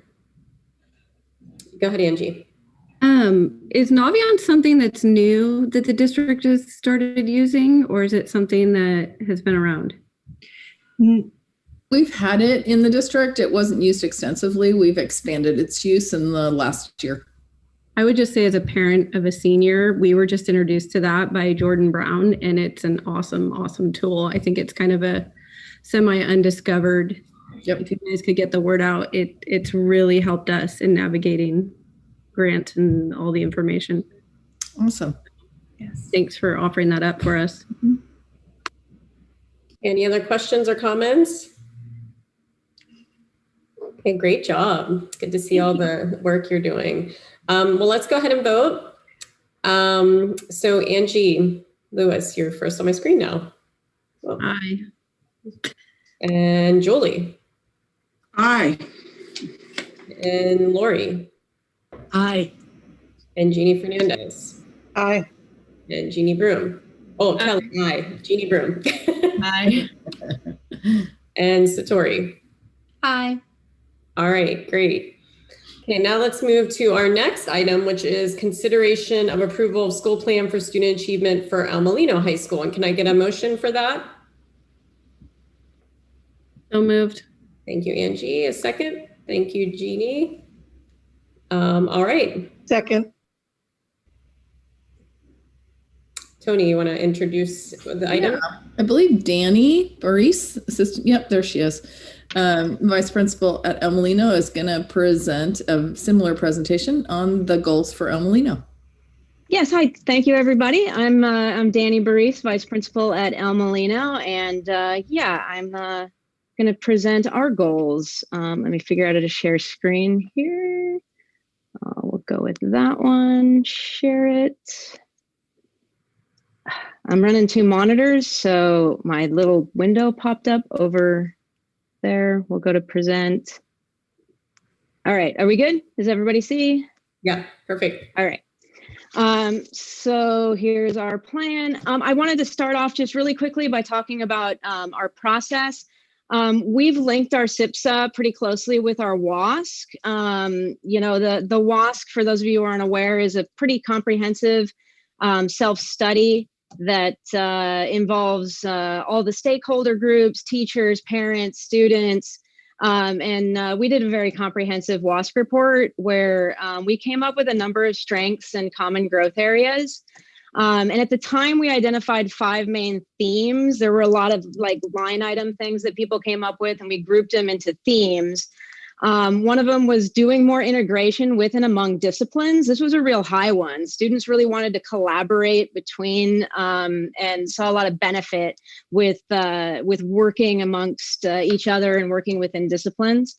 College and career readiness and awareness was a very popular goal. Database decision making. What do we do with as much as we don't like the amount of testing we had under STAR?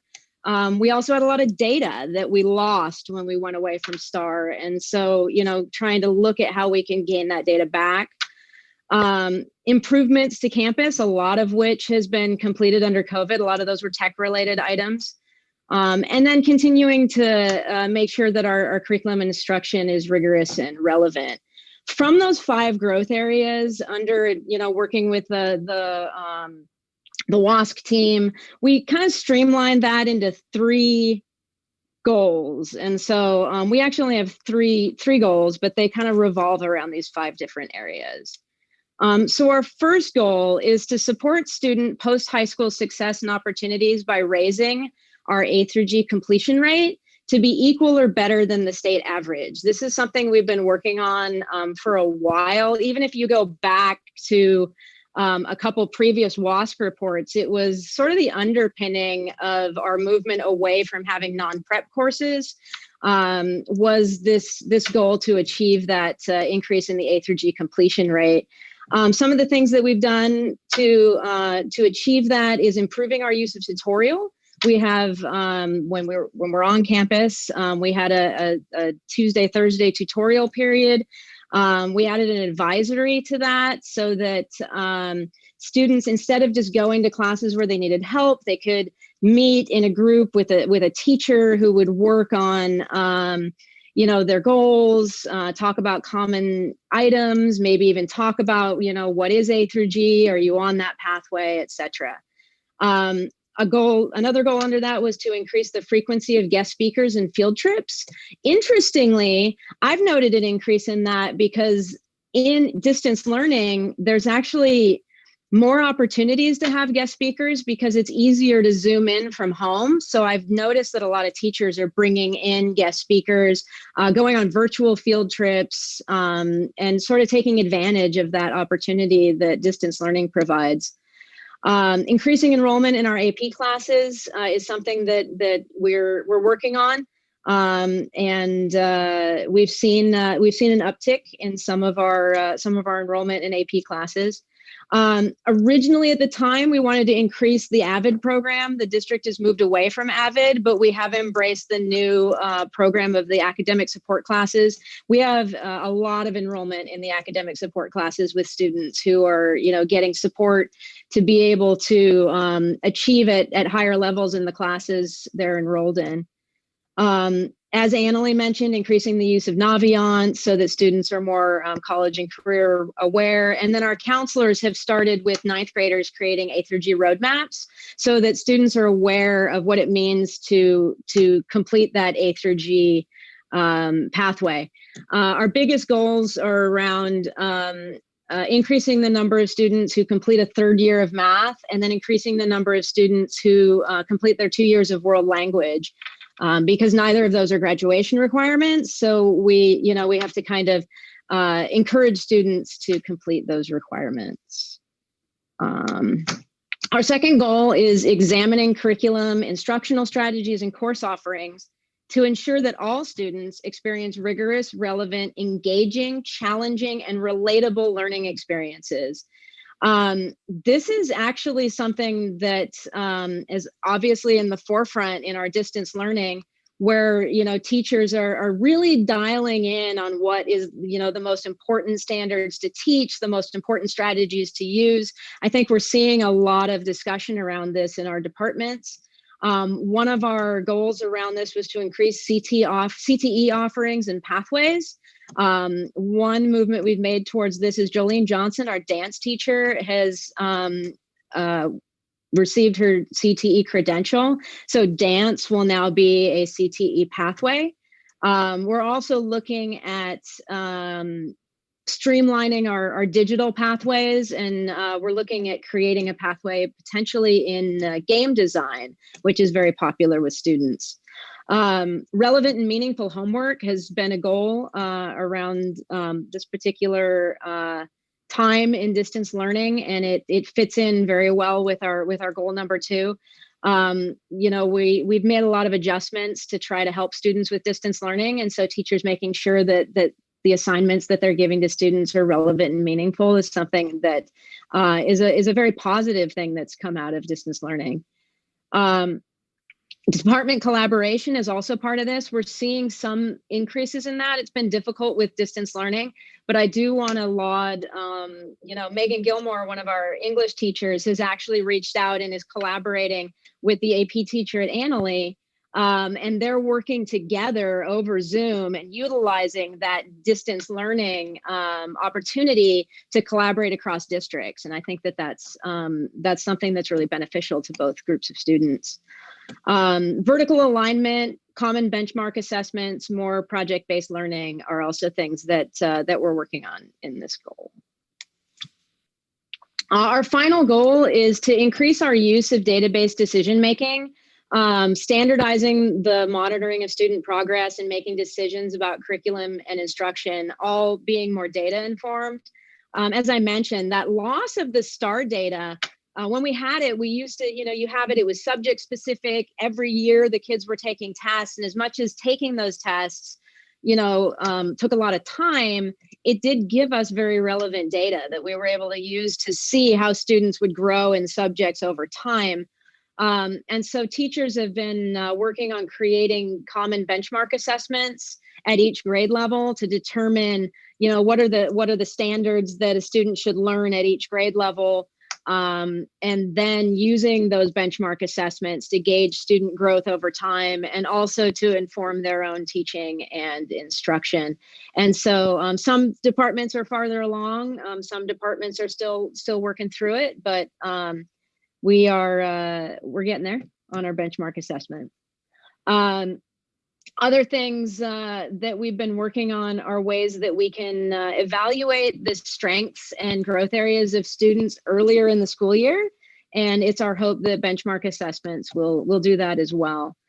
We've been right now utilizing our DNF reports to inform a lot of the decisions that we're making around distance learning right now. And I know that informed our decisions on the graduation credits and some of those decisions that we've made.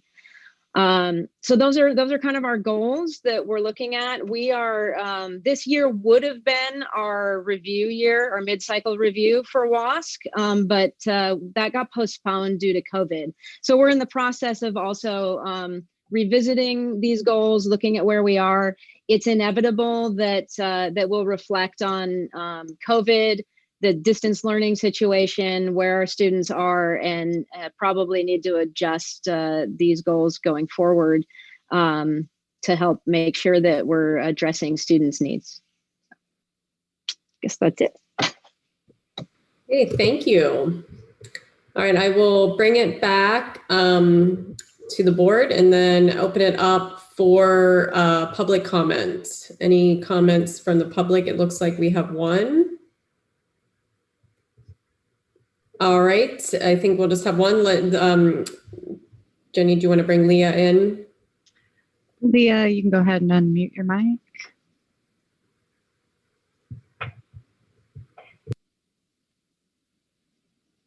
You there, Leah?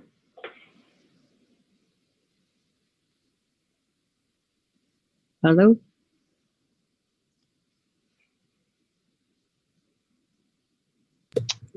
She's still muted. I don't know if she stepped away or something, but she's not responding to my unmute request. Let's just go ahead and bring it back to the board then. Copy that.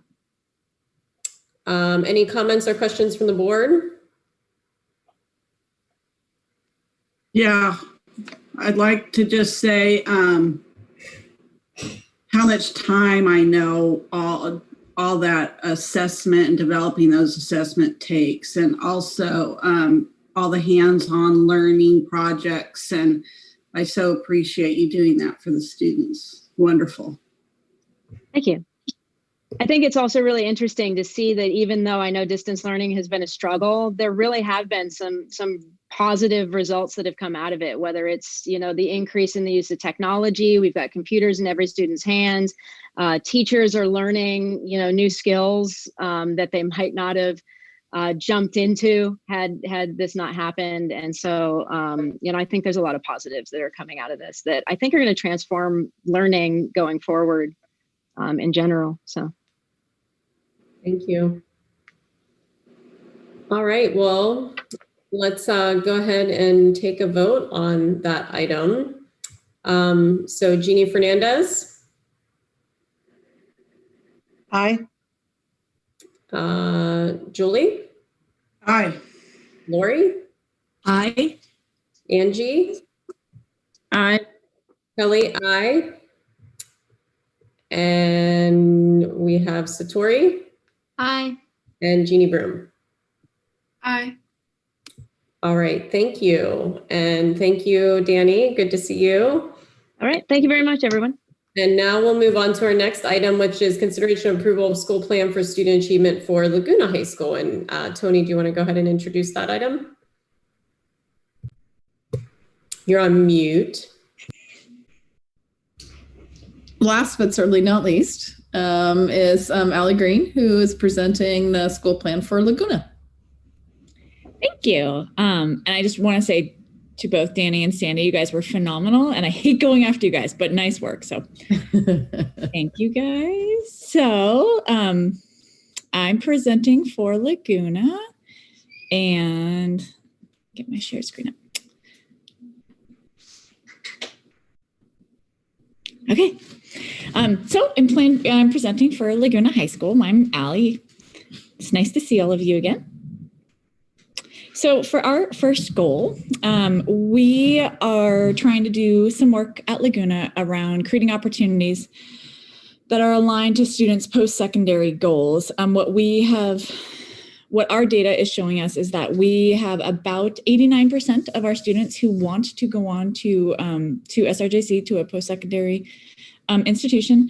And last year, only 6% of our students did attend a post-secondary institution. So the way that we are trying to do this in a number of ways, but we just created our first articulated class with SRJC. So starting next year, students at Laguna will have access to SRJC curriculum on campus with us, with all of our supports. And hopefully we will continue to create more articulated courses so students can take more SRJC courses while they're with us.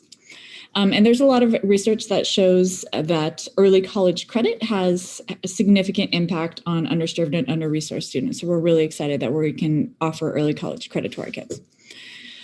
We also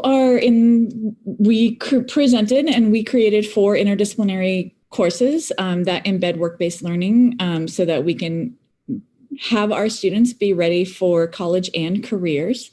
And that part of our coursework is essentially teaching them the soft skills that they need to be successful as part of the workforce.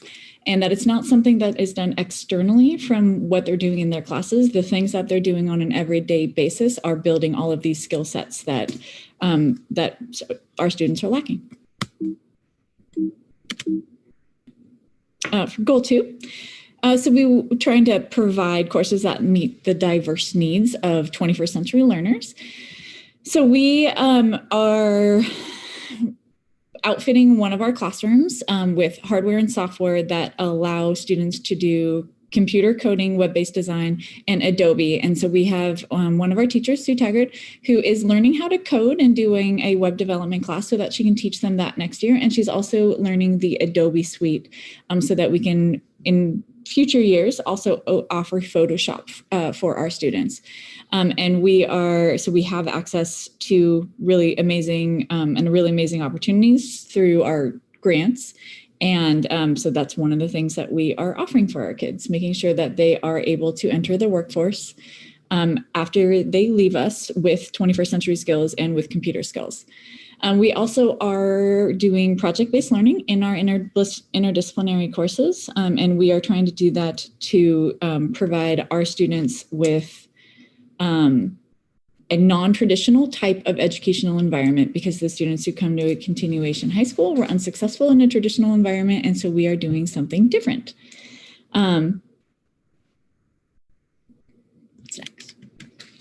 So for our third goal, again, because we're a continuation high school, by definition, we cater to students who are at risk of not graduating. Our graduation rate, not last year, the year before, was 55%. And I think it bumped up a bit last year under those circumstances. And so it's one of our goals to increase our graduation rates. And we've done a lot of work around this, and we did a lot of work around this last summer. So we did an overhaul of how we enroll the students into Laguna. We also changed our master schedule, which seems kind of insignificant, but it was kind of a massive undertaking because it kind of forced us all to re-envision how we teach our classes and also how we analyze credits for our students. So we switched to a 4x4, which means that students essentially can earn up to 80 credits per year, as opposed to 60 credits in a with 6 periods and 5 credits per class. A 4x4 is 4 classes at a time, but 10 credits per class. And then the other thing that we've done in order to increase graduation is to increase access to Edmentum so that students who come to us needing credit remediation have more options for that credit remediation. And then our last goal, goal 4, just overall increase student well-being and through connectivity and teaching students forms of self-regulation, as well as giving them counseling support. So we are using counsel as a staff, and I've talked about counsel before, and that's essentially the employing a circle in order to create kind of equality amongst all members of that community, that classroom community, and allowing students and staff to create connections, essentially through the power of telling our own stories and listening to our own stories. We are continuing with that training. We're going to do the Council 2 training in the fall. We are also we're working with Restorative Resources to create a program of restorative justice at Laguna, and we are trying to create it so that it's just an embedded part of our community, so that we use restorative practices as opposed to punitive consequences, because punitive consequences have, for high rates of recidivism and for students who have gone through the entire educational system and who have had punitive consequences, it didn't work the 11 years prior to them coming to us. And so we'd like to, again, take in a different approach to when students make mistakes. And then the last thing we're doing is we are working with a program called Roots to Rise. And that's a program that teaches us as the staff forms of self-regulation through breathing, through relaxation techniques, through chair yoga. And the idea is that we will use it and practice it as a staff in our staff meetings and in our everyday practice, and that we will continue on and we will teach our students that next year, so that our students have forms of self-regulation, so that we can, again, teach students to be calm and be at peace with themselves. And that is the end of mine. And so I will stop screen sharing. Okay, thank you. And now we'll open it up to the audience for any questions. Okay, we'll bring it back to the board. All right, thank you, Ali. Great presentation. Oh, Lori, I almost didn't see you. Okay, go ahead. I just wanted to say that the program, the whole revision of things is wonderful. And I really, really admire the way you're focusing on the entire student rather than just the academic. Mm-hmm. It's not just the work skills, but it's the person skills and focusing on what the kids really need emotionally, which is awesome. So congratulations, it's really great. Thank you, I appreciate that. Angie? I wanted to add a little bit of that too. I mean, just your methods of thinking outside the box, like, motivate me to want to be a better parent. And I know some of your students personally, and I know how excited they are to already be enrolled in college and how much hope you've given them, just going forward. So bravo, well done. Thanks, appreciate that. Jeannie? I just want to say thank you for hearing us at the very beginning. When we first brought you on, Ali, we had some comments and issues and said we'd like to see, some things be different. And you took the bull by the horns, and I just love how you have just changed the focus, and the teachers seem to be so excited and the kids seem to be so excited. And that's exactly what I know that I was looking to see. So thank you. Thanks. All right, well, let's go ahead and vote. Jeannie Fernandez. Oh, did I not take a motion again? Can I get a motion? Can I get a motion? So moved. And a second? I'll second. Thanks, Julie. All right, any other comments? All right, let's go ahead and vote. Jeannie Fernandez. Aye. Julie.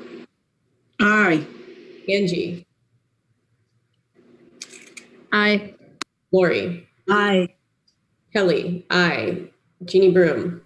Aye. And Satori. Aye. All right, thank you. And thanks, Ali. And I'm going to go ahead and move on to our next item, which is business services, consideration of approval monthly budget updates. I can have a motion for this item.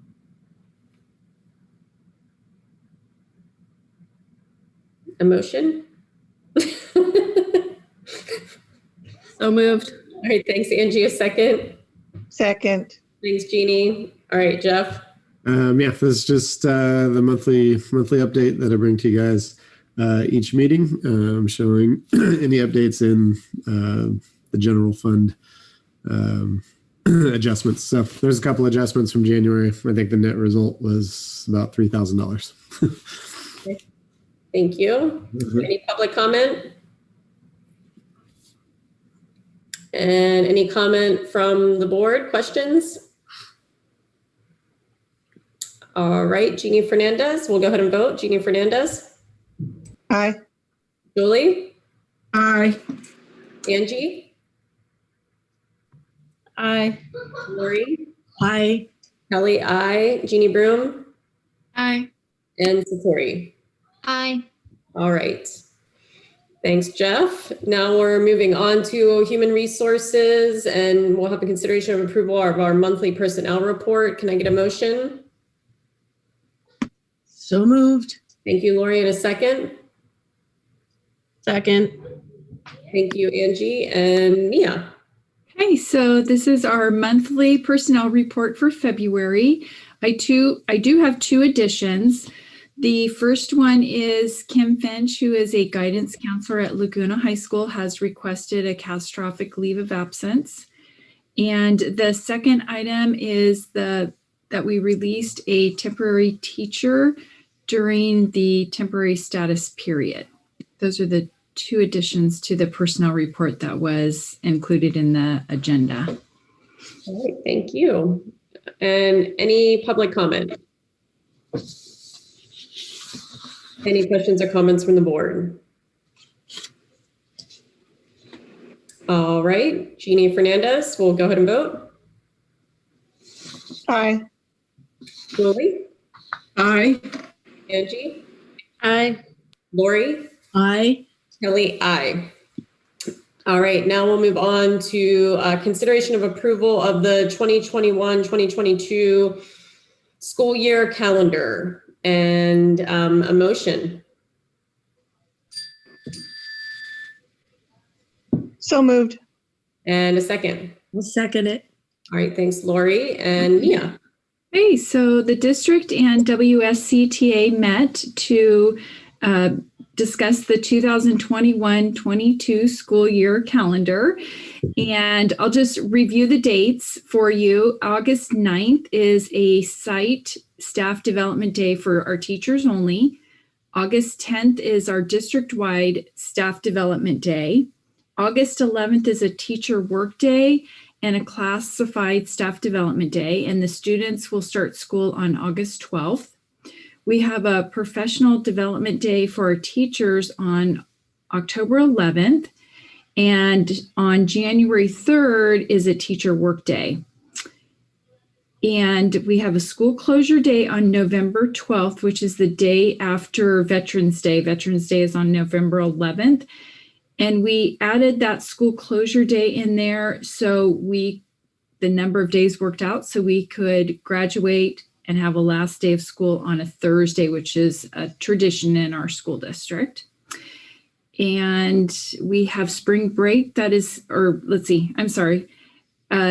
22nd through the 26th is our Thanksgiving break. Winter break starts on December 20th and will run through the 31st, and teachers will have their workday on January 3rd. Spring break is scheduled for March 21st through the 25th, and we have built in 2 emergency days, and they are on April 8th and April 15th, and the last day of school is June 2nd. Okay. Thank you, Mia. Any questions from the public? Any questions from the board? All right, let's go ahead and vote. Jeannie Fernandez. Aye. Julie. Aye. Angie. Aye. Lori. Aye. Kelly. Aye. And Jeannie Broom. Oh. No, I think you can on this item. I just texted. You voted on school calendar in the past, so I think you can. Cool. Yeah. Our personnel items you can't, but I know in the past you voted on school calendar, so Sure, she I can. say you should vote. That sounds right. Okay. Yes. And Tori. Aye. Aye. Okay. All right. Marsh, pick a book, bud. All right, thank you. And so that concludes our meeting for this evening. And we have our future agenda item, which for March is our second interim report, which Jeff will be doing for us. And are there any other agenda items that board members would like to add? All right, well, hearing none, our meeting is adjourned. Thank you all very much and have a great evening. Bye.